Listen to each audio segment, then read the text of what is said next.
of a Designer. We are a weekly podcast. We talk about the latest in graphic design news from around the web. Hey, my name's Terry, and I'm one of your co-hosts. I'm a UX UI designer from the Bay Area. I help bridge the gap between products and their end users. And I'm here with Adam, who helps me run the podcast. So, Adam, take it away. Hey, my name's Adam. I'm a designer from the San Francisco Bay Area. I specialize in visual UI design with a little bit of illustration. I like to give companies character.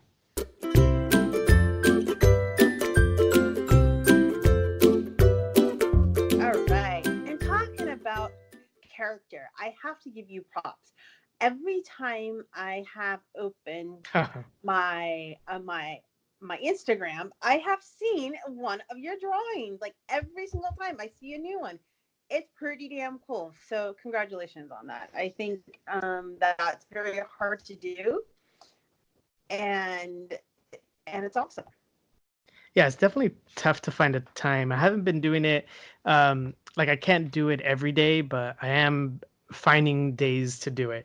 And so I did another one this week, and I'll probably try to do two more. And yeah, I mean, the whole goal is to just continue doing it, get faster, mainly get faster because I'm such a slow drawer. So hopefully it all works out. Okay, cool. So yes, so before we get into the news, do you have any grapes, Adam? Yes. So I guess because recently I've been using the Microsoft Office kind of platform to collaborate with my team, and I have to say I hate it. I hate it a lot. And every week I'm probably gonna have a new gripe related to it. And but this week my gripe is it's the experience when using the PC versus Mac for Microsoft Office. And I don't know what the deal is. I'm assuming it has to do with like Apple's permission, right? It won't allow you to do certain things, but the experiences trying to deal with or trying to do certain tasks on a PC versus a Mac, it's so frustrating. Like I had this one situation where, I was trying to make like linked content, right, in a PowerPoint or something. And it works great on a PC, but it doesn't have that same functionality on a Mac. And like little by little has almost every software has an issue like that where it works one way on a PC or you get more functionality using a PC, but whenever you switch over to a Mac, it's a limited experience, it's a workaround experience, it's a frustrating experience. And I wouldn't complain except that I'm working with a team and they're using some of these processes, and I feel like I can't contribute or I have to pull out my old PC just to accomplish these tasks, and it's annoying and I hate it, and it feels like every day it's a new thing, and I don't know what we can do to fix it or what can be done, but it's every day I hate it. Wow. My advice would be say your Hail Marys a lot. Just joking, bad joke. But Okay. um but no, I I, I hear you, because when you do something in Mac and PowerPoint and when you give it to somebody that has a PC, it comes out so funky and jarring and like what the heck happened? Hmm. And it's just a big pain in the butt. So I just wish programs on each computer will just turn out the same. I mean, can they all get along, right? I know, especially when you're using the exact same program. I could I could get if like, I don't know if they had some limitations, but every product across the board has some sort of issue that it just doesn't work the same.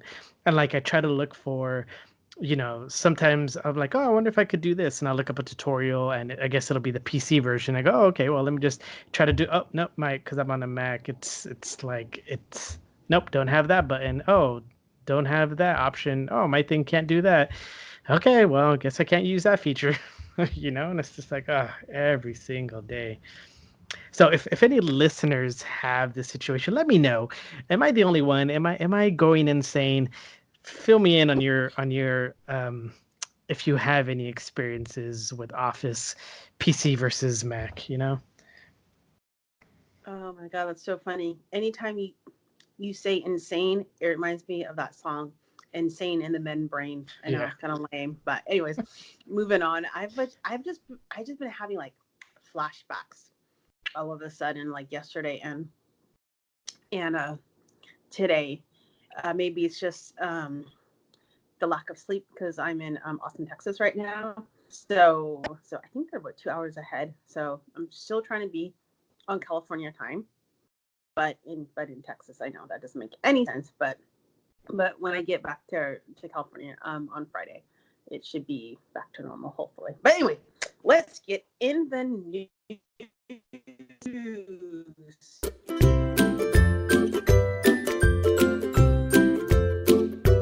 Whoa. So, what article do you have for us, Adam? All right. Whoa! Wait, is that a new? Oh, are you riding a horse? No, I was hearing that with you too. It started just digitizing a little bit. I thought I was watching Oh, I'm sorry. it could be an internet an internet connectivity thing. Yeah, yeah.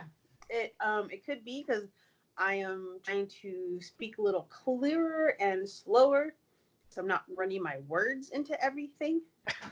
So, anyways, let's get back. So, what article do you have for us?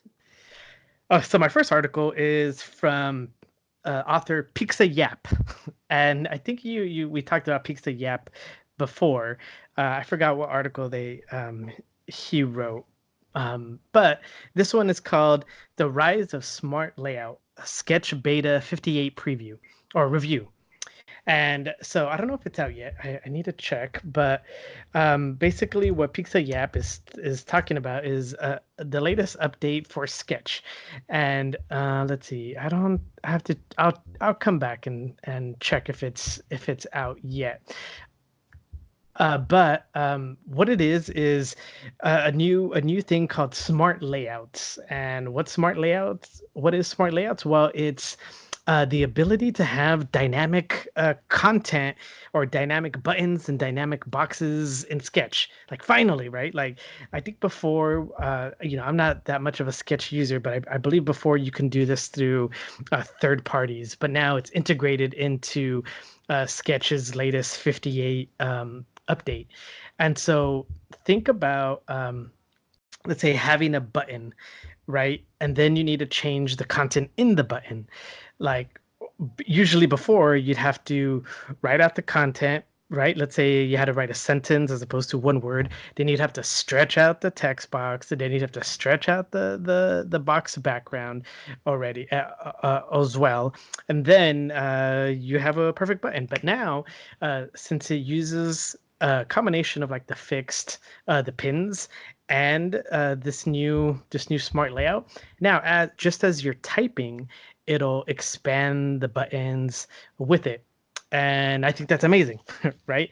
And so I guess with the update, it offers about 6 additional features, and a lot of it is just that, where it expands the content left, right, up, down, and you can pretty much, it's depending on what different layout you need. You'll probably find the right sort of symbol smart layout for you. And so what Pizza Yap did is not only does he go over all the different kinds of inputs like and what they do, but he also made a video tutorial for each one. And he did it based off of like a typical project you might have.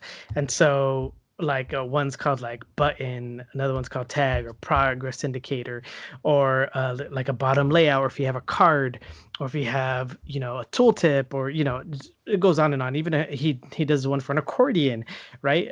For me, I always hated having to do accordion mockups, because then I'd have to do every open state and then close the other ones, and it just, I don't know why. I figured you just need to do them all open at once, but whatever. But you have the option to make that dynamic as well. He does kind of mention how it only really, once you make your decision, it gets the feature gets broken, like let's say you do just the vertical extender, right? If you try to make any changes to the horizontal widths, then that kind of breaks the layout a little bit and it doesn't really quite work. But that's just one sort of issue to get over. But I think overall it's great. Definitely recommend if you're a Sketch user and you do have a problem with dynamic boxes and buttons that you would love to have that feature. Well, now it's available, and so I definitely would recommend checking out the article. Terry, what are your thoughts on Sketch's dynamic content, smart layouts? Well, first of all, it's not out yet. Yeah, I just We have version Sketch 57.1, so it's not out yet, but that's okay. Sure, it's coming up. But awesome, beyond awesome. I was totally speechless how he explained everything. But not only that, like you mentioned, he gives videos. I mean, who does that nowadays? I think that's awesome.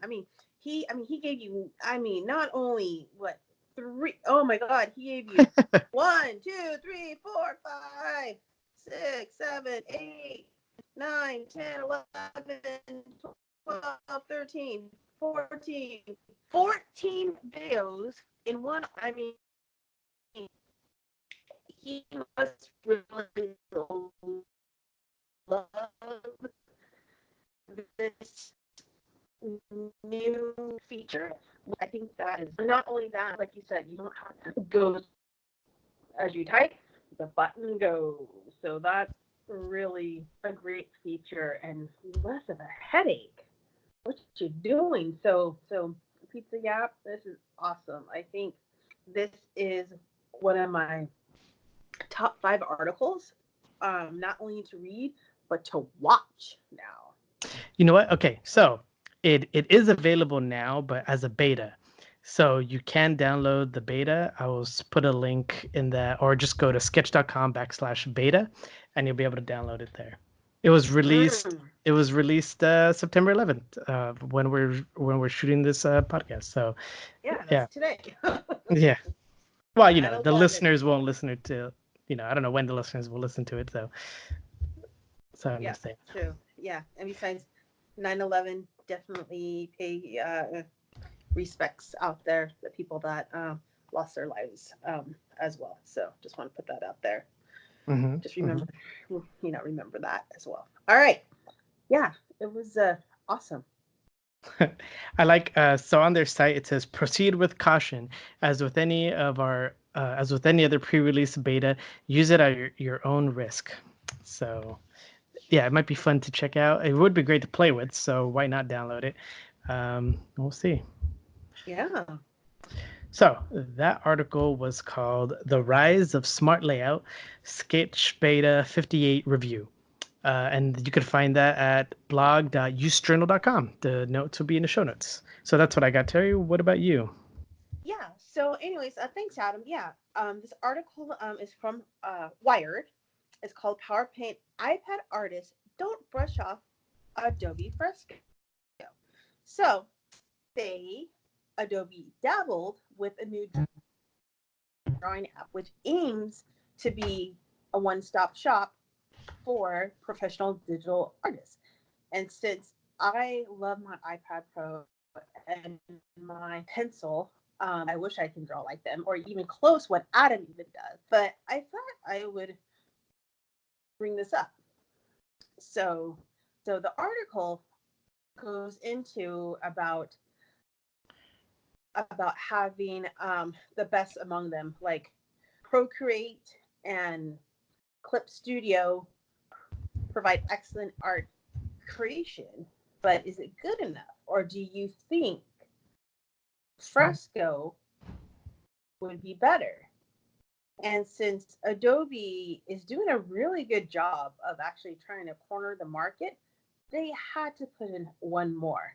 So, anyways, Adobe Fresco wanted to actually bridge the, the difference between between the professional grade digital artist suite to let you create fixed, scalable components between Illustrator and Sketchbook. They do exist, but now you have one suite that can actually kind of do it all. So again, Fresco, um, it fully integrates with the Adobe Creative Cloud ecosystem as well. So the article shows you it can do oil and water. It can do like watercolors, oil painting, exports, just really detailed work with the lines and the colors and everything else. So, I mean, you should definitely try it. Download to your iPad if you have one. If you don't, well, I don't know what to tell you. But yeah, I thought it was really interesting. And then Adobe Fresco actually came out in the late 2019. So, anyways, what do you think, Adam? Yeah, I'm totally waiting for this to come out. Like already signed up for their pre-release and nothing. So I'm a little disappointed. I haven't been able to try it yet, but it definitely seems interesting, right? Like it's the closest thing we have to having a PowerPoint or PowerPoint, Photoshop's digital illustration features on a device, right? I use right now Adobe Draws app, which works okay. It is limiting in some capacity.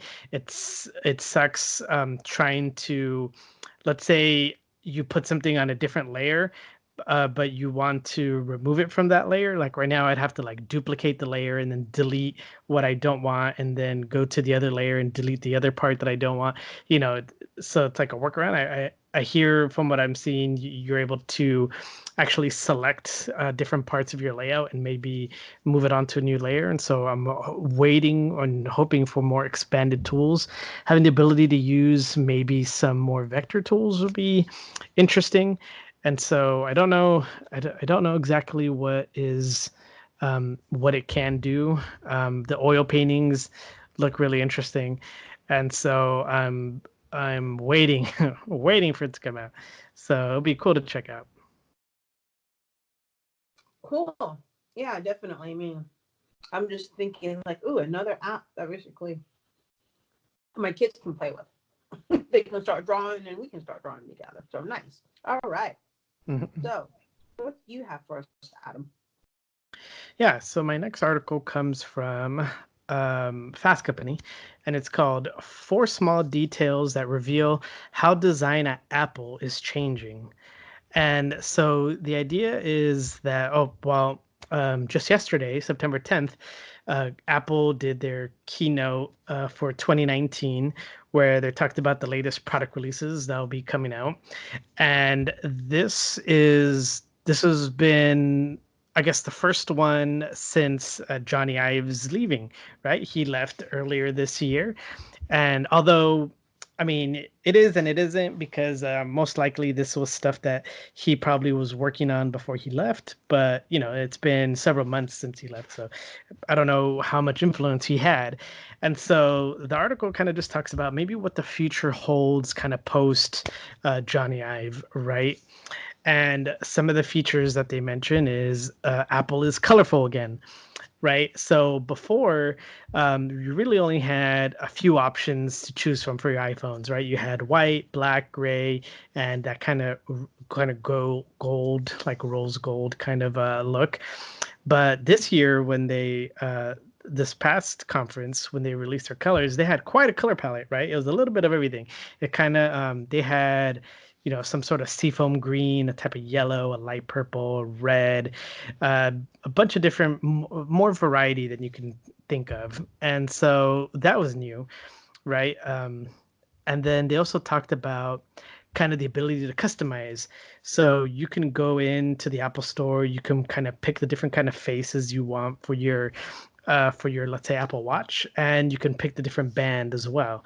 And so the ability to customize has been brought bigger than ever before. So that was pretty interesting to see as well. And I guess before, when they would have these kind of product demos and um, and videos, they would have kind of Johnny Ive kind of do the voiceover for some of the videos. And well, now you don't have any of that as well. And so you kind of miss his voice if you're used to it. I never really noticed it before. And so I don't know exactly what they meant, but I guess he was a big part of the marketing of the videos as well. And yeah, I guess that they also mentioned that he was also there at the event, but he was like didn't go up and talk or anything, and he was kind of there as a guest. But yeah, it seems kind of interesting. I think overall, Apple's products definitely do have a more colorful feel, and it'll be interesting to see kind of where these colors go. These colors do tend to be a lot more muted. Like when you think about Google's colors originally, right? When they had those big old iMac colorful ones, um, they were like very big and poppy and vibrant, kind of like the colors of their Apple logo. But these ones are very different look to it. So it would be great to see what things will be like next year once he's gone. It'd be more interesting. So what do you think, Terry? Are we starting to see the work post Johnny Ive? Yeah, I guess. It's and everything out of you said. And when I read that article, you know what really stand out the most? Hmm. There's this Apple image that basically the robot is holding, right? And the back of the phone, it has three cameras. Yeah. But when you look at the three cameras, the two eyes, or actually the two circles, looks like two eyes, and then there's the mouth, and next to the third circle, the mouth, on each side, there's there's like two small little circles. So that looks like a face with like two like red like cheekbones with a mouth going ooh. That's what I've been staring at, and it's kind of creepy, but not creepy, but childish. It's like, so when companies put products together, and when you look afar, they look like faces. They may not realize it, but it looks like a face now. It looks like a clown's like robotic face. I don't know if they did that on purpose. I don't know who designed that, but it's kind of interesting. It gives the phone a little bit more lively character. So, out of all you said about Johnny Ive being there and the color, my attention was to the iPhone cameras. Okay. So, I thought that was very noteworthy, I think, because it's just like, that's kind of interesting. You can kind of put your head to the side and go. Yeah, but anyway, going back to Johnny Ives and bringing back color, it's like fashion, right? Everything just recycles. First they do no color, then they bring out the color, and then yeah. So I just think it just recycles, Yeah, I just mean, like fashion. they had to do something different, right? Like you can't just have the same. Well, we only have three, little by little. I mean, it doesn't seem like they're. It's harder to innovate these days with these kind of devices as well. You can only add so many more cameras, I guess. And so where else can you kind of bring value and add, you know, special features? Well, in the design, right? In the look and feel of it, because there's only so many components you can add to a device, but you can make it sure as hell make it look a lot better. So yeah, I definitely feel like it makes sense to kind of go that route. But yeah, Yeah. that was four small details that reveal how design at Apple is changing. And you can find that at fastcompany.com. So, Terry, what do you got? All right. I have two articles. I'm gonna do the last article to be a cliffhanger. Okay. So Adam's gonna put that in the show notes. That kind of goes with the first article about Fresco, and that's all the little hint I will give you. So we'll move on to the next article, and it's from Baymart Institution, and the title is called Nine UX Requirements for Designing a User Friendly Homepage. carousel if you need one. So the reason why I brought this up, because carousels, we see them on phones, we see them in responsive design, websites, pretty much everywhere. I think it's it's like a food. It's a staple of something, right? Vegetables, meat. It's a meaty component. So, but I thought it was interesting because he says carousels are declining in popularity on e-commerce sites, especially on the homepage. And he says our most recent UX benchmark revealed that only 28% of the top US and European e commerce desktop sites have a carousel. So down from 32% when they measured it back in 2016 and 52% in 2013. So why are they going down? So this I'm not sure who actually wrote it. It doesn't say who wrote it. So I'm going to say they. Okay, I will continue. So they were saying, um, they were saying they did a large scale usability testing. And what it reveals um, that basically users generally like the large imagery of a carousel on a homepage, but sometimes that can cause more harm than good. So if it wasn't addressed, right? So they did find homepages carousel can work with the users, and sometimes they don't. So it really depends. And basically, they go into the article of saying what works and what doesn't work.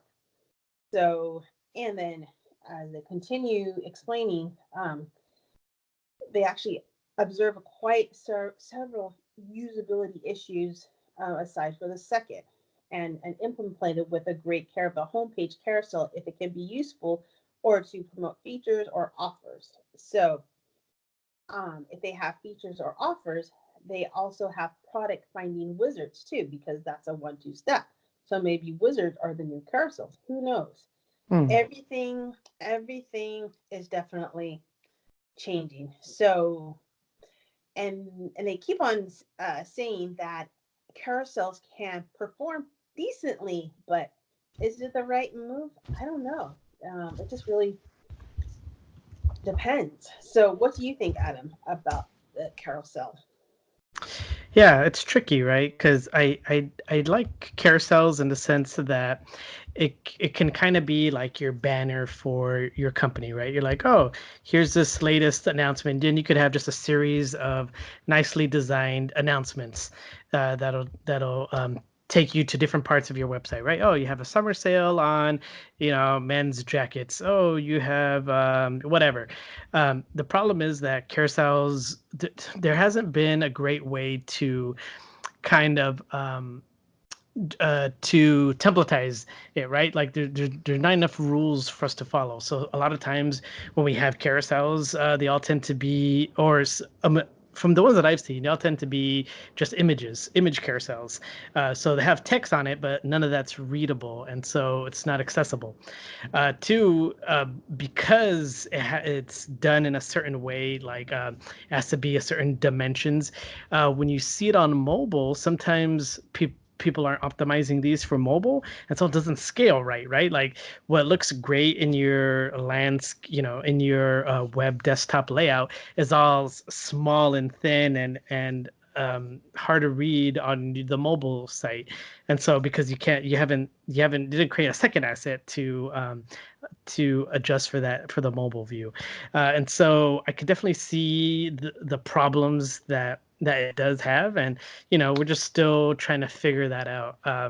But I mean, you could definitely get creative with these. You can make them animated. Have them be animated GIFs. Have some interactivity. I don't know about if it's like depending how big it is, right, or how many you have. Um, but I definitely see. I definitely like what the article was saying, right? It definitely does have good standards to follow.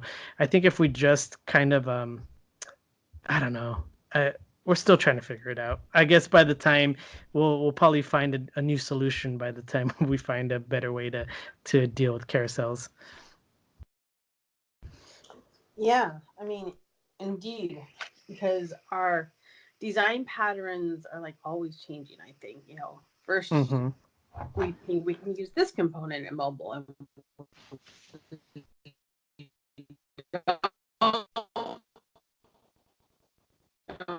we do not dare put it on the website. And then like, so that is, I think. So, what do you have for us?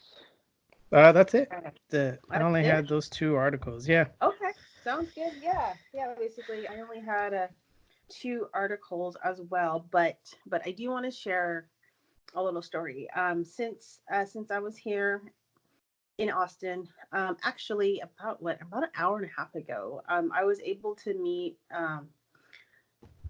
two students that are taking a UX course, and one of them, no, I'm sorry, no, one of them is doing UX and the other one's doing the UI course, and she started with Career Foundry, and she just started. It was her second day.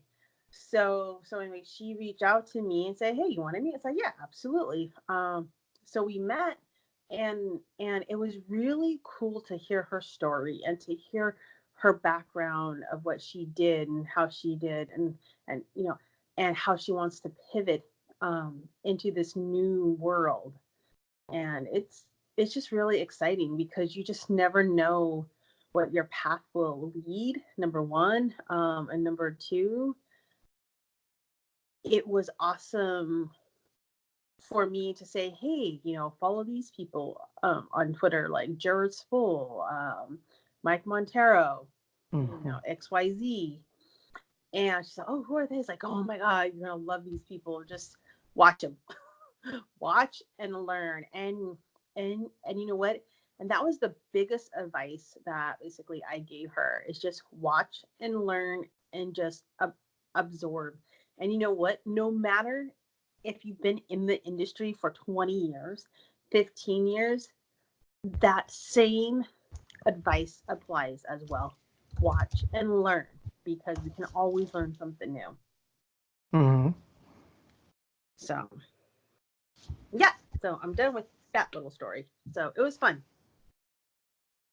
Yeah, like I would say if you don't know who to follow, I recommend just looking up conferences, right? Design conferences. Here I'm at the adobe.max.com's the Adobe Max site for they're talking about their upcoming speakers for 2019. And who do they have? Well, they have Paula Scher, they have Stefan Sagmeister, they have Sagi Haviv, they have Dan Styles. I'm like, whoa, if you don't know who to follow, just take a look at all these speakers that are going to be at this conference, and start there, you know. Yeah, absolutely. That's a great way. And also to volunteer at these conferences. Hmm. That's a great way to network. If you're scared or, well, I don't know anybody. Well, you volunteer, they're gonna put you to work, and you will not have time to be nervous because they're gonna keep you busy. But not only that, you get an entry to the conference because Hmm. sometimes these conferences they can run like $2,000. It gets really expensive. And up. I know it's crazy, but that will get you in. And that's the best part. I mean, I wish I could volunteer at a lot of conferences, but I just can't. So you guys can do it for us. Heck yeah. Also, I have another announcement. So I got messaged, I think yesterday, that our podcast, the last week's podcast, was only 12 minutes long. And so I went and checked it. Yep, I guess I don't know how I messed up, but I cut out a big part, the pretty much the show. So I'm gonna have to go back and fix it. I'll try to make it well. I'm off next Monday and Tuesday, so I'll make it a priority then. But this episode will definitely go out as normal. But to go back and re-edit another one's gonna take a bit. So, yeah, last week's episode will be fixed. That's funny. I See, can't believe guys, it. it doesn't matter. We all make mistakes. See, and that makes a great story. Yeah, you know what? And surprisingly, this being our 65th episode, I'm surprised I haven't done that more often. That means you're doing a pretty good job. That means your batting average, like what, 1% of, or like half a cent of something. I don't know. Yeah, Not, yeah, not too yeah, shabby, right? Not too yeah. No, that is good. That's funny as heck, though. That's funny. So, Adam, so where can they find you at? Yeah, you can find me on Twitter. That's Adan Cepeda, AdanZepeda. And I've been hanging around Instagram a lot more. So you can find my drawings there. That's adanz.designs.